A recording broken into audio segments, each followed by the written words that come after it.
Jayaman è oggi uno degli attori più amati e seguiti di Europa, ma la sua storia è molto più complessa di quanto appaia sui social. Dietro il sorriso magnetico, il fisico scolpito e le luci dei riflettori si nasconde un uomo che ha vissuto momenti di solitudine, pressioni enormi e scelte difficili. Alcuni dettagli della sua vita infatti sono rimasti a lungo nell'ombra. Jayaman nasce a Istanbul, come sappiamo, nel lontano 1989.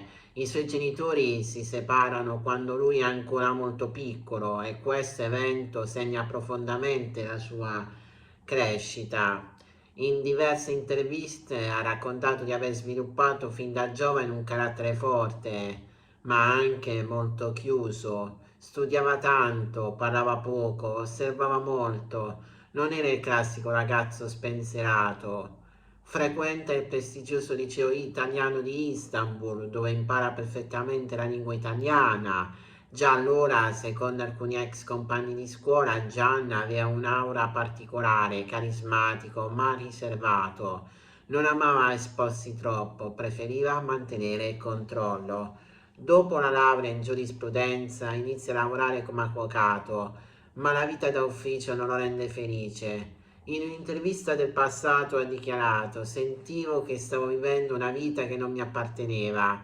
Così decide di cambiare tutto, lascia il diritto e si lancia nella recitazione. Una scelta rischiosa ma vincente. Il successo arriva rapidamente, ma con esso anche le prime voci di corridoio. Secondo alcuni gossip turchi, Gian avrebbe avuto difficoltà a gestire la fama improvvisa.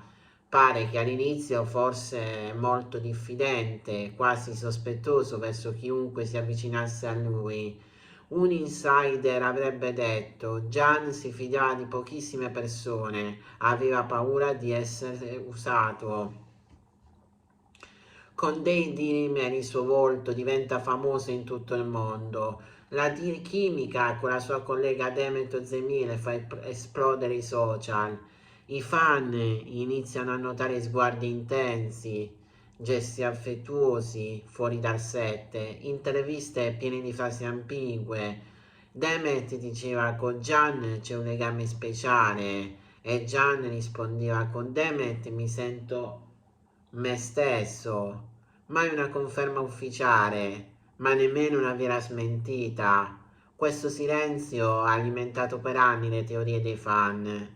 Secondo alcune voci mai confermate, tra i due ci sarebbe stata una relazione lontana dai riflettori, una storia intensa ma complicata, forse frenata dalle pressioni del successo e dalle scelte di carriera. Si parlava di incomprensioni, di gelosie, di momenti di distanza. Quando Gianni decide di trasferirsi in Italia, qualcosa cambia. I rapporti sembrano raffreddarsi, le interviste diventano più fredde, i sorrisi meno spontanei. In Italia Gian diventa una vera e propria icona, ma dietro la fama cresce anche la pressione. In un'intervista ha detto: essere famosi significa non essere mai soli, ma sentirsi soli.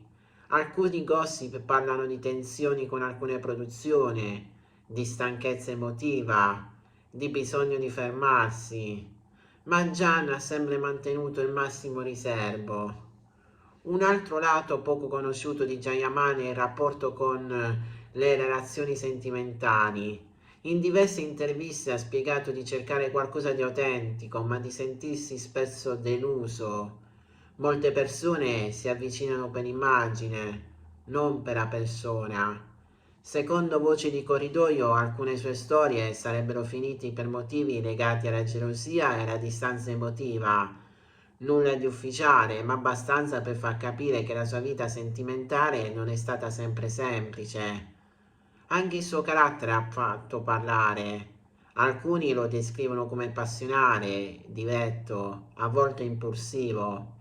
Altri invece lo vedono come una persona sensibile che soffre in silenzio. La verità probabilmente sta nel mezzo. Jayaman è un uomo che ha costruito il suo successo con sacrificio, ma che ha pagato un prezzo emotivo molto alto. Dietro la fama ci sono noti insonni, scelte difficili, amicizie perse e sogni ancora incompiuti. E forse la cosa che nessuno sapeva davvero è che Gian non ha mai smesso di cercare equilibrio lontano dal caos mediatico. La fama illumina il successo, ma non protegge dal dolore. Prima di giudicare una star, ricordiamoci che dietro ogni sorriso pubblico c'è una persona reale, con fragilità e sogni come tutti noi. Ciao ragazzi, io sono Newspage, il vostro reporter di fiducia, e vi ricordo di iscrivervi al mio canale e di lasciare un bel like a questo video se il discorso vi è piaciuto. Ci vediamo nel prossimo video di oggi pomeriggio. Buona giornata.